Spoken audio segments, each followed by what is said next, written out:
Hey, I'm CDiinky. Alrighty guys, in today's video we will be going over the New Game Plus Infected Broodmother guide.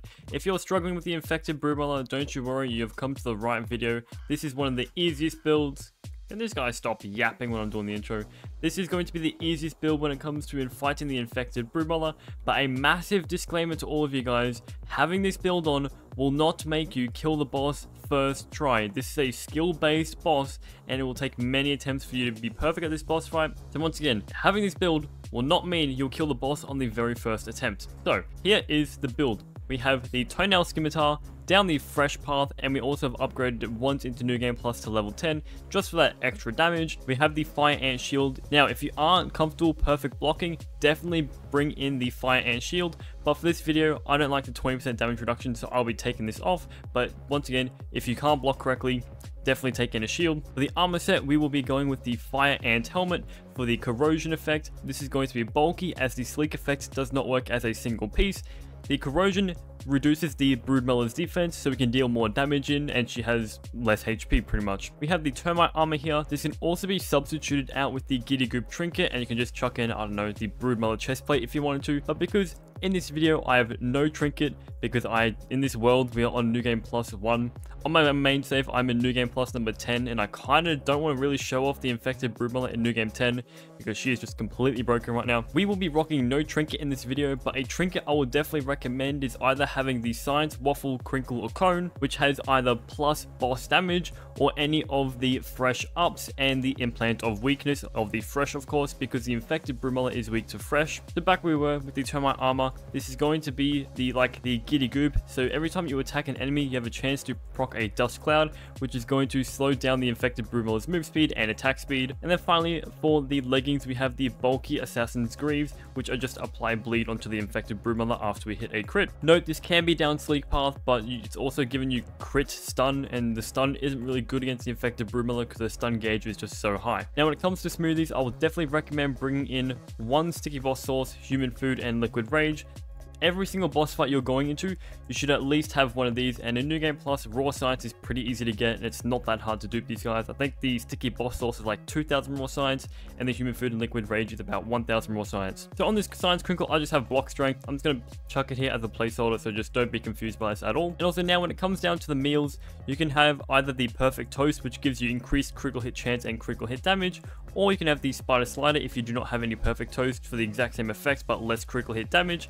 Or if you want to be more defensive, you can go with the Black Ox Burger, which gives you max health and a 2% damage reduction.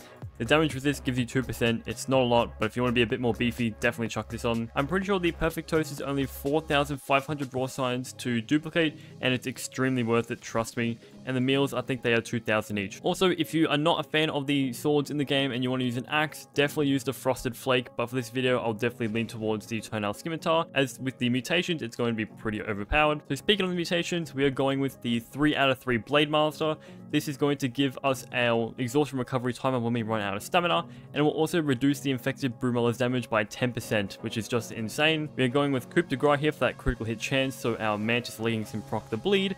We're going with Spicy Safety, so obviously she doesn't almost one-shot us. We're going Corporate Kickback, which gives us a lifesteal of like, I think 10 seconds after a perfect block. Note this does have a very low chance. I think it's like 5% chance for proccing. And of course, Shocking Dismissal just for more stun damage, and we get this after perfect blocking sometimes. We're going to place on medium difficulty, and before you go into any boss fight, make sure to mark a mount, as this will increase your damage against the bosses in the boss fight. So now we are here in the boss fight room.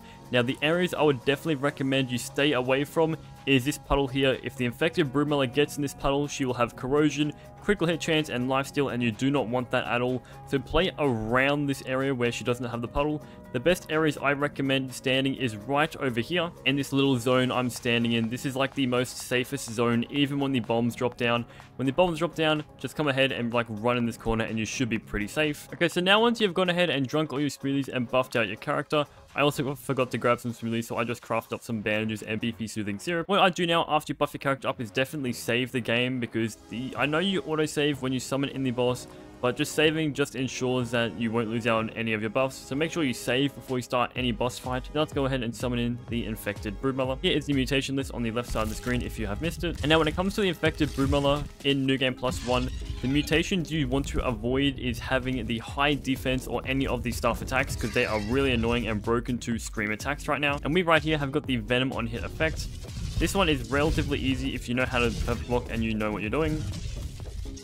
But as you can see, we've got our Dust Clouds proccing, we've got our Blade Master proccing, and she is just attacking us super duper slow.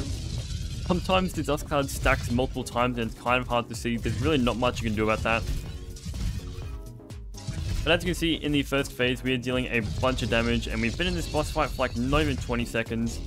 If you guys want to go ahead and use the chopper build with the fresh battle axe, you'll be seeing a lot more damage, but once again, it is going to be a two-handed weapon, and you can't have a shield out. One major thing I'll definitely say, before you kill the infected Broodmother in her first and second phase, if she has any staff attack on, is make sure you go ahead and kill her.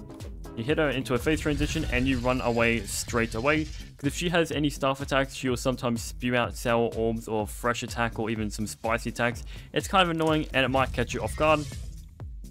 Now when it comes to screeching, if you aren't good at perfect blocking, you can just hold the shield up and you will block that attack entirely, and you will not get the attack reduced debuff. Now in the second phase, the infected Broodmother is kind of defensive. She has only 2 attacks and like I think 1 bomb attack, so it's a relatively defensive phase for the infected Broodmother.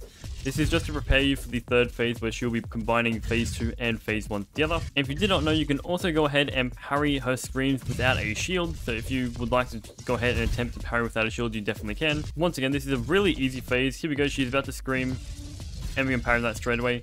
When she screams, if she has a staff attack, make sure you stay far away as you possibly can, as once again, she is kind of bugged right now, and she will spew out as many sour, spicy, or any of the staff attacks like multiple times. So here we are just about to kill her into her third phase. Once again, as she's about to go ahead in phase transition, we are going to go ahead and hit her and run away. If she has a staff attack, you will pretty much die and get caught off guard. This also happens with the explosive attacks. Some explosive attacks can shoot around and hit the wall or something. So just be careful about that one. So here we are in the third phase. This is the phase I would definitely recommend you go ahead and chuck out your shield. But once again, if you have a shield out, you will get the 20% damage reduction. And I don't like having damage reduction, so I'm going to stay away. She also now has a spewing bomb attack, which is kind of annoying, especially when she has the venom on hit, because no matter what you do, you're going to get that venom hit on you. I didn't even see her, I'm not even going to lie. And I got hit by that. Not a fantastic start. But this just goes to show even the best of random players are having some sort of issues when it comes to the infected Broodmother. Here we go, the bomb attack once again. You really can't do much about that attack. You're pretty much always going to be guaranteed to get hit by that, unless for some reason it glitches out. But make sure you bring a ton of smoothies. And also make sure you collect up as many molars as you can in the backyard to increase your character as much as you can, as this is going to be the quote-unquote final boss fight of the game. Then we got our corporate kickback kicked in, but we have full HP, so it really doesn't matter. Here's one bomb attack. If you stay far away, it'll still hit you. It's kind of annoying. You'll also get a damage reduced debuff.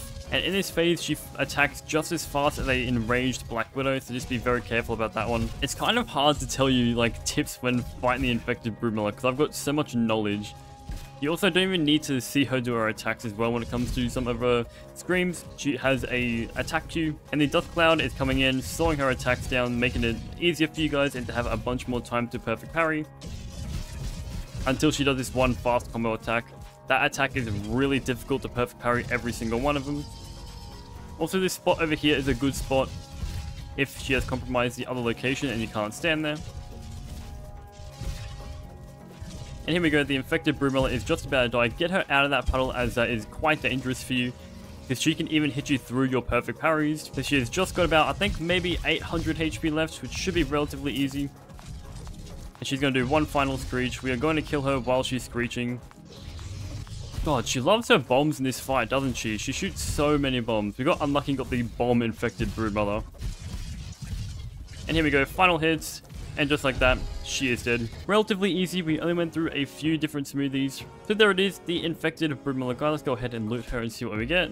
Just a mediocre amount of raw science and some of her body parts.